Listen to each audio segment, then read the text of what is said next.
में हमारा देश आज़ाद हुआ और 1950 के बाद लगभग 50 देश, 1947 में हुआ किंतु संविधान लागू हुआ 1950 में। और साथियों 1950 के बाद लगभग 50 देश ऐसे थे जिन्होंने अपने नए संविधान बनाए। भारत उसमें से पहला देश था। तो क्या जरूरत पड़ी संविधान की, क्यों जरूरत पड़ती है देश को संविधान की, सबसे बड़ा एक सवाल आकर खड़ा होता है अक्सर हमारे सामने। तो आइए हम इस पर चर्चा करते हैं। साथियों, जिस देश में जहाँ लोग जाति, धर्म, लिंग, भाषा एवं अन्य आधार पर विभिन्न समूह में बटे हुए होते हैं और वे एक राष्ट्र बनना चाहते हैं, वहाँ संविधान उन्हें मानवीय अधिकार प्रदान करता है, उन्हें स्वतंत्रता, समानता, बंधुता की व्यवस्था का निर्माण करता है। और वो संविधान ही है जो मानव समाज में समानता को प्रदान करता है। और साथियों 3 कारण है कि संविधान बना हमारा।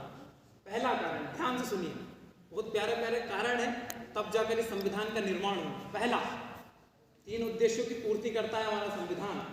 सुनना, पहला है किसी देश में जब सामाजिक क्रांति के बाद वो देश आजाद होता है, सामाजिक क्रांति के बाद जब वो देश आजाद होता है तो वहां की सत्ताएं परिवर्तित होती है। सत्ताएं एक हाथ से दूसरे हाथ में जाती है, कई सारे परिवर्तन होते हैं।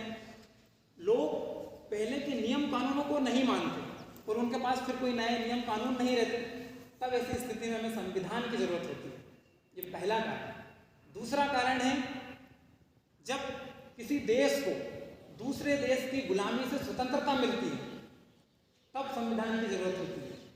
और तीसरा सबसे महत्वपूर्ण कारण है जब किसी देश पर पहले से ही संवैधानिक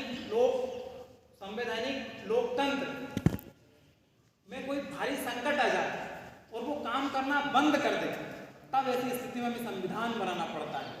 और हमारे भारत देश में 2 स्थितियां एक साथ चल रही थी, इसलिए संविधान का निर्माण हुआ। पहला तो सामाजिक क्रांतियां सफल हो रही थी, उस समय बाबा भीमराव अम्बेडकर जो तमाम जो लोग थे वो सामाजिक जैसे चेहरे के लिए ये सब लोग करते रहते हैं कि कुछ ना कुछ परिवर्तन हो, कुछ अच्छा हो, तो ऐसे ही उस समय सामाजिक क्रांतियां सफल हो रही थी। और दूसरा, हमारा देश अंग्रेजों की गुलामी से स्वतंत्र हो रहा था। हमारा देश मनुस्मृति के द्वारा बनाए गए काले कानूनों से मुक्त हो रहा था। इस बीच में संविधान का निर्माण हुआ। तो साथियों 1949 को संविधान हमारा बना और उसे 1950 में लागू कर दिया गया। इस प्रकार से संविधान का निर्माण हुआ। और साथियों संविधान कितना प्यारा यार, अभी 2 साल पहले संविधान की जो प्रस्तावना में उसे पढ़ता था तो बड़ा बोरियत सा लगता था। ये सच्ची बात है, समझ में नहीं आता था, बड़े बड़े अक्षर हैं उसमें, शब्द हैं, उनके अर्थ नहीं पता, तो वो कठिन सा लगता था। किंतु हकीकत ये मानिए कि 2 साल से उसे जीना स्टार्ट करा, लोगों के बीच में गए और इसके क्या फायदे हैं संविधान के, वो जब जीना हम लोगों ने चालू किया, मैंने खास करके, तो संविधान की प्रस्तावना से मोहब्बत हो गई यार। इतनी प्यारी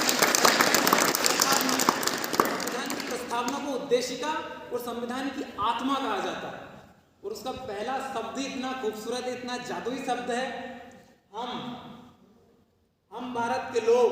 मेरे साथ दोहराइए, अच्छा लगेगा। हम भारत के लोग, हम भारत के लोग, हम भारत के लोग।